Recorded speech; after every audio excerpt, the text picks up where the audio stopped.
ਕਿਵੇਂ ਠੀਕ ਆ? ਠੀਕ ਆ। ਤੇ ਬੇਬੇ ਮੈਨੂੰ ਐਵੇਂ ਦੱਸੋ ਕਿ 1947 ਦੀ ਜਦੋਂ ਵੰਡ ਹੋਈ ਸੀ ਤੁਸੀਂ ਸੀ ਇਹ? ਹਾਂਜੀ ਮੈਂ ਪੂਰੀ ਮਿਟਾ ਠੀਕ ਆ ਬੇਬੇ, ਕੀ ਹੋਇਆ ਸੀ ਉਦੋਂ? ਉਦੋਂ ਬਹੁਤ ਬੁਰਾ ਸੀ, ਹਰ ਜਗ੍ਹਾ ਪਿਆ ਸੀ ਪੂਰਾ। ਇਹਨਾਂ ਨੂੰ ਉਹ ਕਹਿੰਦੇ ਸੀ ਮੁਸਲਮਾਨ, ਠੀਕ ਹੈ ਜੀ, ਸਾਡੇ ਨੂੰ ਠੀਕ ਹੈ, ਆ ਹੁਣ ਮੁਸਲਮਾਨ ਕਹਿੰਦੇ। ਠੀਕ ਆ, ਸ਼ੁਰੂ ਹੁੰਦੇ ਸੀ ਤੇ ਬੱਦਲੀ ਮਸੀਤ ਨੂੰ ਅੱਗ ਲੱਗੀ ਤੇ ਸਾਡੇ ਦਾਦਿਆਂ ਨੇ ਸਾਨੂੰ ਜਵਾਇਰਾਂ ਤੇ ਚੜਾ ਦਿੱਤਾ। ਅੱਛਾ।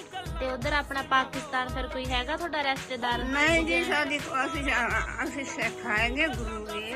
ਅੱਛਾ ਠੀਕ ਆ, ਹਾਂਜੀ, ਸਾਡੇ ਦਾਦਾ ਮੇਰੇ ਸੱਸ ਸਹੁਰਾ ਉਦੋਂ ਗਏ ਵੇ ਸੀਗੇ ਪਾਕਿਸਤਾਨ ਚ। ਠੀਕ ਉਹ ਹੈ, ਆ ਗਏ ਜਦੋਂ ਸ਼ਾਹੀਆਲ ਅੱਗ ਲੱਗੀ ਨਾ, ਸ਼ਾਹੀਆਲ ਠੀਕ ਹੈ, ਸ਼ਾਹੀਆਲ ਉਧਰ ਆ ਪਾਕਿਸਤਾਨ। ਅੱਛਾ ਠੀਕ ਆ, ਇਹਨਾਂ ਨੇ ਗੱਡੇ ਗੁੱਡੇ ਤਿਆਰ ਕਰਕੇ ਤੇ ਗੱਡੀ ਬੁੱਕ ਕਰਾਈ। ਠੀਕ ਆ ਬੇਬੇ, ਹਾਂ, ਗੱਡੀ ਬਾਅਦ ਸਭ ਕੁਝ ਇੱਧਰ ਆ ਗਿਆ ਜੀ। ਮੇਰੇ ਸਾਰੇ ਜਿਉਂਦੇ ਜੀ ਆ ਗਏ ਠੀਕ ਆ ਜੀ, ਜਿਨ੍ਹਾਂ ਦੇ ਮੈਂ ਵਿਆਹੀ ਆ। ਠੀਕ ਆ, ਠੀਕ ਆ, ਠੀਕ ਆ ਬੇਬੇ, ਸਤਿ ਸ਼੍ਰੀ ਅਕਾਲ। ਸਤਿ ਸ੍ਰੀ ਅਕਾਲ।